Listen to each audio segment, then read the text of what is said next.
scripts. You're told what to say. Whatever talent you bring to it, sure, you can use. And a lot of people thought he was funny because he was a funny guy. But it was all for naught.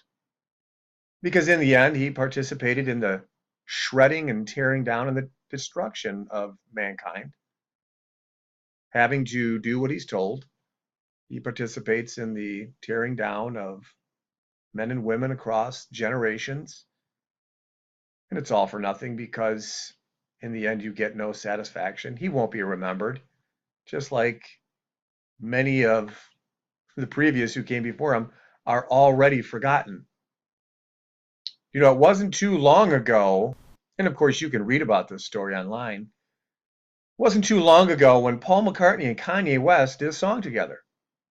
Maybe some of you have heard it, maybe some of you haven't. But after the single was released, a Twitter storm erupted. Literally, and the tweets, many of them went like this: Yo, man, I don't know who this old guy is, but Kanye West just done made him famous. See, in one generation removed since the Beatles, they were already forgetting who this guy was. One of the Beatles, Paul McCartney. Do the research. You'll see that this actually happened. Now, when Paul McCartney and John Lennon made their deals with the devil, I'm sure they were told that you'll be rock gods for all eternity. And it hasn't even been one generation later that mankind is already forgetting who Paul McCartney is and was. It's quite astonishing. And this is kind of what's happening to Jim Carrey. He realizes that he got the short end of the deal. And in a desperate attempt to justify things, he's on a search right now to undo what was done when he sold his soul. But again, the saddest thing is that he'll try everything else other than coming to the love of Jesus Christ. So you're seeing this public meltdown, which again is going to get worse and worse and worse. And probably something very public and sad is going to be the final result of Jim Carrey. You got to ask yourself, have you seen this before? And the answer is sort of. Now, of course, we all recognize this person. This is Elvis Presley. Thank you very much. Of course, you're looking at one of his many gospel albums that he did. Now, there's no doubt that this was a public example of somebody who did indeed sell their soul, who was thrust into the limelight. Riches and women, drugs, had it all. And later on in the 60s, he started to realize that he got the short end of the deal. And maybe if he sang a couple of gospel albums, he could be forgiven for what he did.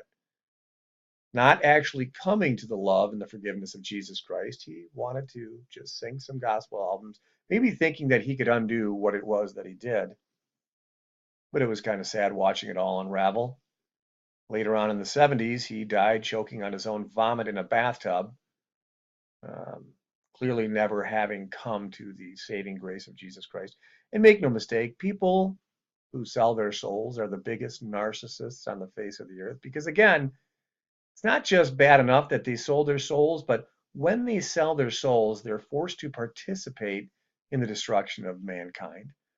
While they're given lyrics to sing, they're given acts to perform, and it tears down the what's left of morals and values and anything resembling godliness in this world. They participate in the destruction of mankind. This is the saddest part. This makes them the worst men and women on the face of the earth. They're selling out their brothers and sisters for a season of fame. For what? It's terrible. Now you're looking at Bob Dylan, one of the worst singers in the history of rock and roll. But evidence that Satan indeed does exist, for who else but Satan could move the masses to actually categorize this guy as a great rock and roll icon, having the worst voice in the history of rock and roll, and not particularly talented at all. But that's part of the deal. When you sell your soul to Satan, you're given the lyrics to sing. Of course, they weren't his own. Satan gave Bob Dylan lyrics and made him a musical icon. a rock legend.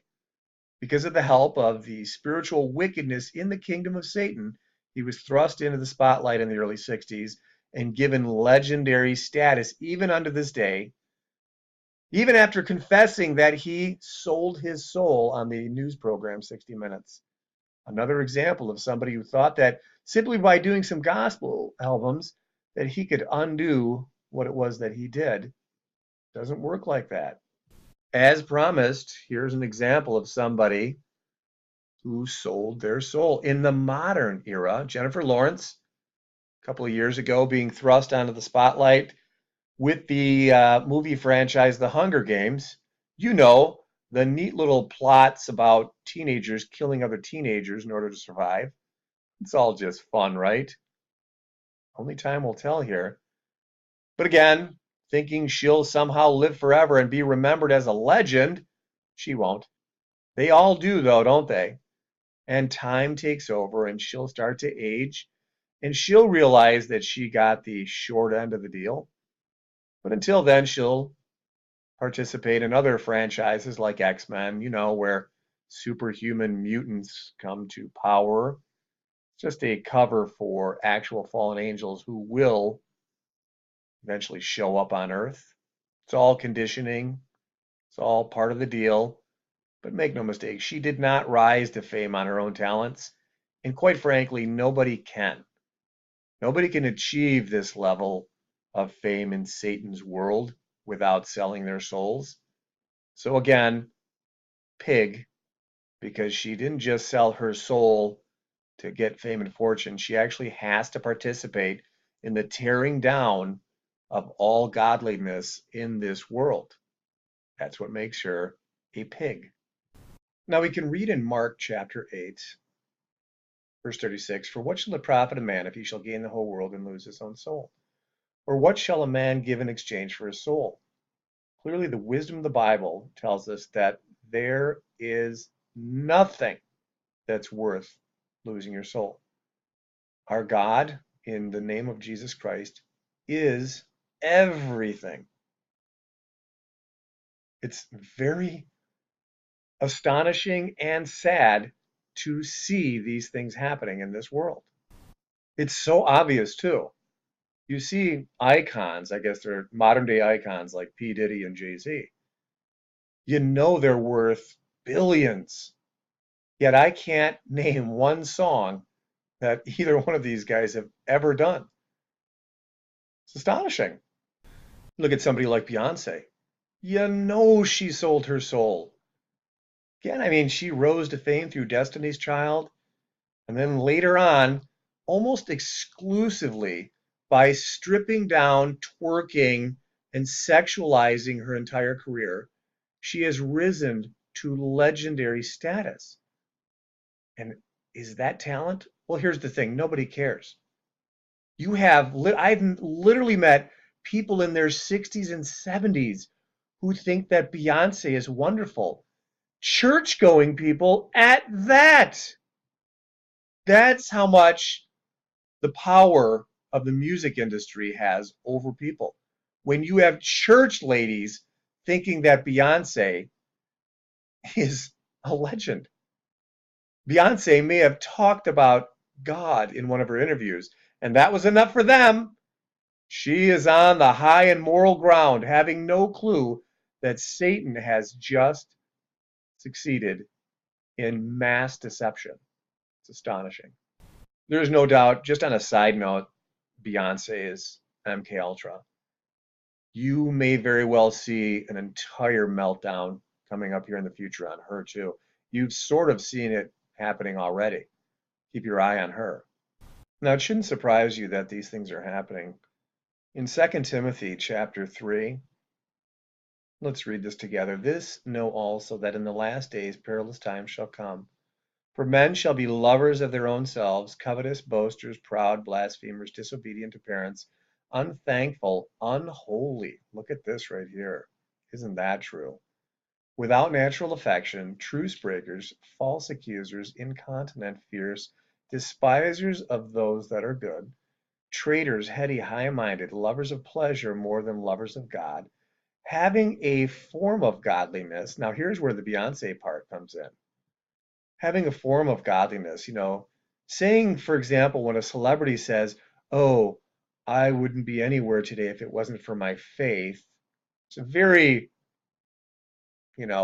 broad definition of, who's their faith through.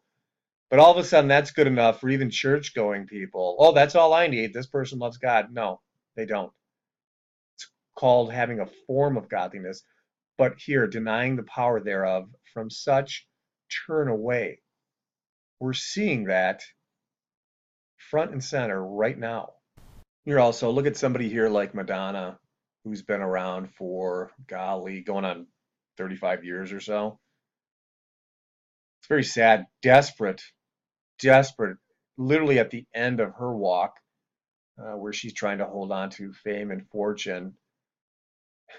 So deceived is she to actually think that by the world standard that she's still desired, but more so making a fool out of herself as you watch Satan continue to spin her, almost interested, I think, to see where this train wreck will eventually crash permanently. And very sad. An example of somebody whose conscience is seared, being a total lover of herself, more than willing to cause millions of others to go to hell.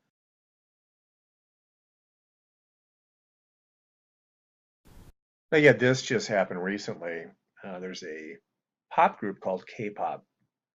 Not sure how big K-pop was in the United States. I think they were beginning to make some headway. But as far as the rest of the world, they were huge. There was a member, Shin Yonghyun, apparently killed himself at the age of 27. And again, I think it's because of not being able to handle fortune and fame. They actually had a song called Lucifer. In fact, the majority of the body of their work was quite satanic. And here it talks about him committing suicide um, at the age of 27. Look at that. Wow. So you got to tell me, if you're 27 years old, you basically have a blank check, all the money you ever desired, women, cars, drugs, basically anything you want at any time. Why would you kill yourself if it wasn't, in fact, spiritual? And there's the answer, of course. It is spiritual. This guy knows exactly what he did, and he could not handle it.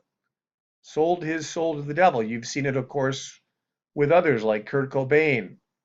They cannot handle, and either way, even if you think, well, no, they can handle it, well, they're of course thrust into a dark spiritual plunge. They're tormented by spiritual wickedness, by demons, and they cannot handle it. So they think their only solution, at least in people like this, is to kill themselves. So again, I got a little off track there, and I apologize.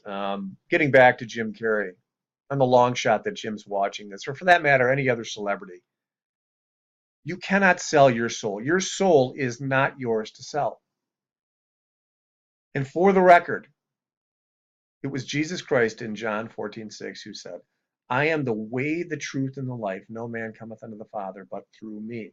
Jesus Christ is the only way unto salvation.